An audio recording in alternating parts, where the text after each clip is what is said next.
Thank you for joining me. What you're looking at is the fall of 2017. My buddy Kyle from R&R Builders and his buddy Greg, they came to my property here in upstate New York and they built this barn, my so-called dream barn or my dream shop. And if you go to Kyle's YouTube channel, you can see the first 14 days of this build. He documented every single day. And this is it in current day. This is today, actually. And here you can see a little bit of the landscaping that started taking place before the winter took over. We're going to be finishing that up. But one of the wishes I have for this is a second floor, and I hired an engineer to design and develop the second floor engineering and architectural plan. And here you could see. And in an attempt to learn more about how much space I'm going to lose or how I'm going to use it, I'm a little reluctant to do this because I don't want to lose so much airspace that I have in here. I'm doing this small scale model inside the shop just to do a study on what the second floor would look like. And here I'm just showing just what the inside of the shop looks like, some current projects. This, by the way, is the boat build that I just basically finished. As soon as I'm able to take it on the water and do my beauty shots, that video is going to be ready to be published in April. And if you look up in the ceiling here, you'll see the sidewall, that line, is prepared to take the top runner of each one of those open web joists. And they're spaced approximately, I think, 16 inches apart, maybe less than 16 inches apart based on the engineering and the weight distribution. So it takes a lot of them. So I'm starting my scale model here. My scale is exactly ½ inch equals 1 foot. And these are what will become the uprights. And in all reality, they're 8 by 8 inches, I think is how big they were. And so I'm just kind of roughly scaling them down from ½ inch. Nothing's exactly perfect as far as the scale goes, but it's about 95% in the ballpark. And now these are the open web floor joists, which will be approximately 18 inches. But after I made these, I found a detail on the drawings that said they're going to be 24 inches. So I made them a little bit skinnier than they're really going to be, but that's okay. So it's just a look-see to get a feel. Now these strips are the exact length of the scale model. The scale model is 20, which equals 40 feet, by 36, which equals 72 feet. And these are going to become the long horizontal 2x4s along the frame. And here I'm finishing up my floor joists. And these open web joists are engineered, and we have them spec'd. I forget what the brand name is. If I can figure it out, I'll put it in the description. And now this will be our slab. That's 40 by 72, or in our scale, 20 by 36. And now I'm marking out the girders that go vertical on the wall, and I'm going to lay it on the floor just like Kyle did. He laid them down on the floor and then stood them up in real life. And they're spaced in real life 6 feet apart, but in our scale model 3 inches. And Titebond is sponsoring this video, but it's what I would use anyway. It's what I've always used. And this I'm using Titebond 2, which is interior glue. And if you're making small models or you're gluing small bits of pieces of wood together and just a little bit of compression, some clamping, you'd be amazed at how much strength you actually do arrive at. And here I laid out my horizontal supports and spaced them out evenly. So they would be 2 feet apart, so every 2 feet is 1 inch. And in real life, the height of the wall is 20 feet, so in the model scale, it's 10 inches. Everybody following along with that? You following along? Getting a nod from the room.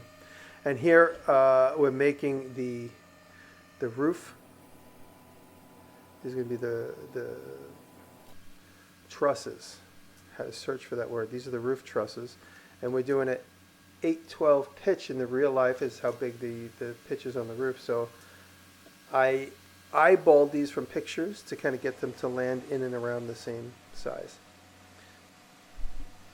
And one thing I wanted to study was how much headspace I'm going to have on the second floor once this is in there. We've drawn pictures and stuff, but I really want to take a close look at this and try and put myself in that space and really make a decision. Again, you can see the giant cathedral over my head. I really want the floor space, but I'm going to miss having that cathedral space. And I don't do any mechanical fasteners, just the glue, which works really, really well. Just that end grain to the plywood. This model feels extremely strong at this point. And now I'm CA gluing the trusses in place. Those trusses are, in real life, 40 feet wide. And they were so tall because of the A12 pitch, they didn't fit on a truck in one piece. So they were actually engineered and designed so that the top piece, the little triangle at the top, was added later. So when you go back and watch Kyle's videos of this building being built, the building has like a little flat spot for the first couple of days until the little tiny piece was put on.